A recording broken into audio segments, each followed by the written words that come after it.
ناظرین، میں ہوں مظہر رضوی، پروگرام میرا ہے فیکٹس فائنڈر. اور سب سے پہلے ریکویسٹ کروں گا کہ فیکٹس فائنڈر کو آپ لائک کیجئے، کمنٹس کیجئے اور اس کو آگے سبسکرائب کرنے کے بعد لوگوں کو فالو کروائیں. میں آج جو بات کروں گا وہ کروں گا بلوچستان اور کشمیر کا ایشو. دونوں بہت برننگ ایشو ہیں، پاکستان کی سلامتی کے ایشو ہیں. ہم اس سے بات کریں گے کہ اس میں کیا مسائل ہیں، کیا ہونا چاہیے اور کہاں کوتاہی ہو رہی ہے. میں سب سے پہلے بات کروں گا بلوچستان پہ. آتے ہیں ہم لوگ.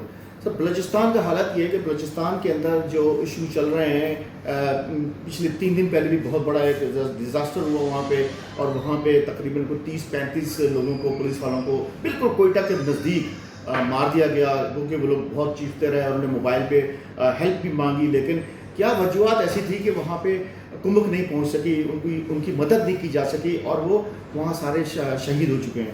تو بی ایل اے اتنی طاقت بنتی جا رہی ہے صرف بلوچستان کے اندر. ان کے جو ہے روز بروز ان کے جو حملے ہیں وہ بڑھتے جا رہے ہیں.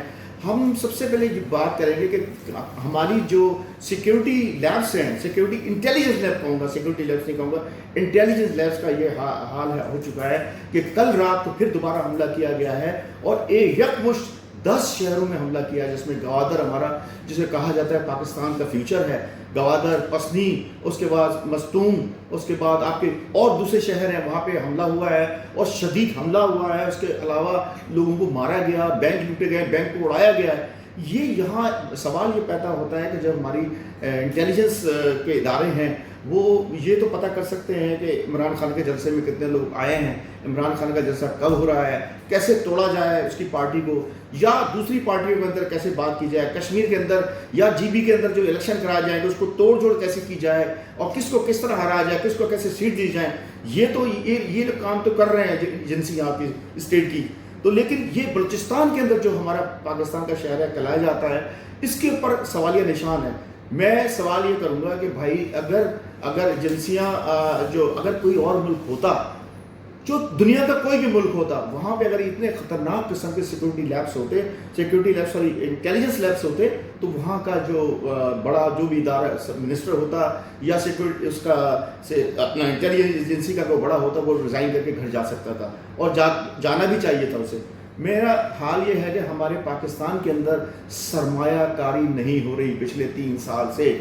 جو میں پچھلے پیلاگ میں کہہ چکا ہوں کہ 150 کمپنیوں نے پاکستان سے بائنڈ اپ کیا. بڑے بڑے نام ہیں، نام لینے کی میرے پاس فہرست بہت لمبی چوڑی ہے. میں بات کیا کروں گا، پاکستان کے اندر سوائے ہمارے کو بھیک مانگنے کے ہمارے پاس پیسے نہیں آ رہے ہیں. سب سے بڑا ارننگ کا ایشو ہمارا اوورسیز پاکستانی جو بیچارے وہاں مزدوریاں کرتے ہیں، ڈاکٹرز ہیں، انجینئرز ہیں، مزدور ہیں، چاہے وہ امریکہ میں ہوں، چاہے یورپ میں ہوں، چاہے سارے مڈل ایسٹ کے اندر ہو، جہاں پاکستانی وہاں محنت کرتے ہیں. ان کے 3.3 بلین ڈالر میں شکل میں آتے ہیں، جس سے ہمارا ملک چل رہا ہے. ہماری کوئی ایکسپورٹ نہیں ہے، نہ ہمارے پاس کوئی سرمایہ کاری کر رہا ہے. جیسے میں نے بتایا کہ سرمایہ کاری یہاں سے وائنڈ اپ ہو چکی ہے، جا چکی ہے. تو اس ملک کے اندر جہاں بلوچستان کا اتنا اہم ایشو چل رہا ہے اور کشمیر کا، اس پہ میں بات کروں گا بعد میں آ کے، بلوچستان ایشو کے بعد یہاں پہ اتنا لا اینڈ آرڈر کا صورتحال ہے. مجھے بتایا جائے کہ کون ایسا ملک ہے یا کون سا ایسا شخص ہوگا جو پاکستان کی ان حالات میں سرمایہ کاری کرے گا. تو کیا لیبس ہیں، کیا وجوہات ہیں؟ ہمیں یہ کوشش کرنی چاہیے کہ دیکھیں یہ جو فارم 47 کی حکومتیں ہیں، یہ جو لائی گئی ہیں، ان کا کوئی مینڈیٹ نہیں ہے. ان کو یہ پتہ ہے کہ ہم ہو سکتا ہے زیادہ چاپلوسی کریں گے تو ہو سکتا ہے اگلا الیکشن میں فارم 47 یا فارم 48 یا فارم 48-9 کی شکل میں آئے گا، ہم آ جائیں گے. کسی کو جواب دے نہیں ہے، عوام کو جواب دے نہیں ہے. ان کو پتہ ہے کہ ہمیں جو لے کے آیا ہے وہی ہو سکتا ہے ہمیں دوبارہ لے کے آئیں. بلوچستان کے اندر کہا جاتا ہے کہ دیکھیں، اگر بلوچستان کے اندر ابھی پچھلے دنوں 3-4 دن پہلے وزیر اعظم صاحب، ہمارے آرمی چیف صاحب، فیلڈ مارشل صاحب وہاں پہنچے تھے، بڑی تقریر کی، اور جناب وہ بگٹی صاحب بیٹھے ہوئے تھے، چیف منسٹر جو بلوچستان کے ہیں. ان کا کوئی خاص بیک گراؤنڈ ہے نہیں. ان کی شہرت وہاں سے شروع ہوتی ہے کہ جہاں مشرف صاحب کو ان کے والد صاحب کو جب اکبر بگٹی صاحب نے ان کو در بدر کیا، وہاں سے بھگایا، تو انہوں نے چاپلوسی کر کے پرویز مشرف کے ساتھ بیٹھ کے ان کو کہا کہ اکبر بگٹی کو آپ آئسولیٹ کر دیں اور اس کو ختم کریں اور اس کو رائلٹی دینے کی کوئی ضرورت نہیں ہے. یہ وہاں سے نکلے ان کے والد صاحب. اس کے بعد انہوں نے سفر کیا. آپ کا جو یہ بگٹی صاحب چیف منسٹر بلوچستان ہے، ان کی کیا حیثیت ہے؟ کل وہ روئے ہیں باقاعدہ، وہ ان کے آنسو نکلے ہیں. تو اس آنسوؤں کا میرے پاکستان کے اوپر کیا اثر ہوگا؟ اس سے کیا ہمیں فائدہ ملے گا، یا میرے بلوچستان کے بھائیوں بہنوں کے لیے کیا اثر ہوگا؟ انہیں تو فوری طور پر ریزائن کر کے گھر چلے جانا چاہیے۔ اگر آپ کا مسئلہ ہے کہ آپ کی چلتی نہیں ہے وہاں پہ، کسی اور طاقتور لوگوں کی چلتی ہے، سیاسی بیک لاگ ہے، سیاست آپ کی وہاں نہیں چل رہی، پیپلز پارٹی وہاں موجود ہے، پیپلز پارٹی کے آپ چیف منسٹر ہیں، اگر نہیں چل رہی، خدا را ہاتھ جوڑتا ہوں آپ گھر چلے جائیں، تاریخ آپ کو اچھے یا برے لفظ سے یاد کرے گی۔ وہ یہ بھی کہے گی کہ ایک لاچار مجبور چیف منسٹر تھے جو کوئٹہ کے 18-20 کلومیٹر کے اندر چیف منسٹر تھے، وہ نکل نہیں سکتے۔ بلوچستان کا کوئی بھی وزیر، کوئی بھی ایم این ایز وہ نہیں جا رہا بلوچستان کے اندر، گھوم نہیں رہا۔ ابھی ریسنٹلی ہمارے اختر مینگل صاحب جو ہیں، دیکھیں سوری صاحب وہ جا چکے ہیں، اس کے علاوہ لوگ یہاں سے وائنڈ اپ جا چکے ہیں، پاکستان میں چھوڑ چکے ہیں۔ اب آپ کے اختر مینگل صاحب نے بہت زبردست کردار ادا کیا، انہوں نے ریزائن کیا، نہ کہ ریزائن کیا، انہوں نے اپنی جتنی بھی تنخواہ دی وہ جا کے چیک کی شکل میں واپس کر دی۔ تو ایسے جو بڑے نام ہیں، اختر مینگل ہے، جو سیاسی لوگ ہیں، جن کا گھرانہ ہے سیاستدان کا، سیاسی طور پر ان کے گھرانہ پاکستان میں شامل رہا ہے، ان لوگوں کو آگے لایا جائے، ایک زبردست قسم کا الیکشن کرایا جائے، کوئی اس کے اوپر جبر نہ ہو، اور سیاسی لوگ آئیں، جیسے اچکزئی صاحب ہیں اور بہت سے لوگ ہیں جو پرانے لوگ ہیں، سیاسی لوگ ہیں، ان کو بٹھائیں۔ پاکستان کا یہ ٹرننگ پوائنٹ ہے، خدا را ان کو بٹھائیں، ان سے بات کریں۔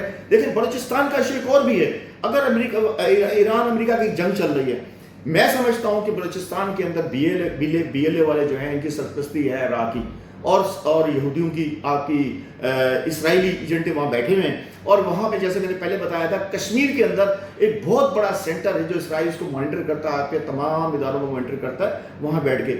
اب ہماری جو ایجنسیاں ہیں، جب جنگ چل رہی ہے، خدا نہ خواستہ خدا نہ، آپ یہ دیکھیں کہ آپ بالکل 2-3 دن 4 دن سے کتنے حملے ہو رہے ہیں۔ آج جو بتایا جا رہا ہے، جو رپورٹ ہوئی ہے ابھی تمام نیشنل ٹی وی کے اندر، وہ کہ بہت سے چینل نہیں دکھا رہا ہے، 11 شہروں میں حملے ہوئے ہیں۔ اس کے پیچھے کون ہے؟ تو اس کا ایک ہی حل ہے کہ آپ طاقت دیکھیں، دنیا کی کوئی بھی آرمی ہوتی ہے، وہ آرمی ہوتی ہے، لڑتی ہے، وہ ان کی ٹریننگ جو ہوتی ہے وہ لڑائی کی ہوتی ہے، سیاسی طور پر وہ اتنے ٹرینڈ نہیں ہوتے۔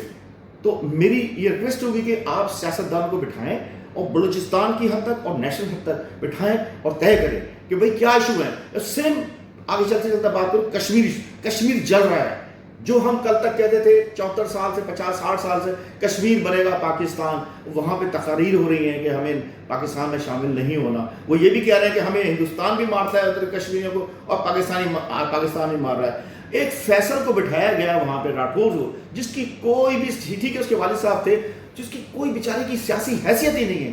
اب اندازہ لگایا ہے کہ جناب حیدر صاحب گئے ہیں، لوگوں نے جوتوں سے ان کو مارا ہے، بند کر کے مارا ہے۔ یہ الیکشن کس طرح ہے؟ جی بی کے الیکشن کرایا آپ کو، ڈھکوسلا پورا 2 نمبر الیکشن تھا اس کے اندر، اور آپ کا پہلے سے ڈیسائیڈڈ تھا کہ پیپلز پارٹی کو وہاں پہ آپ نے بٹھانا ہے۔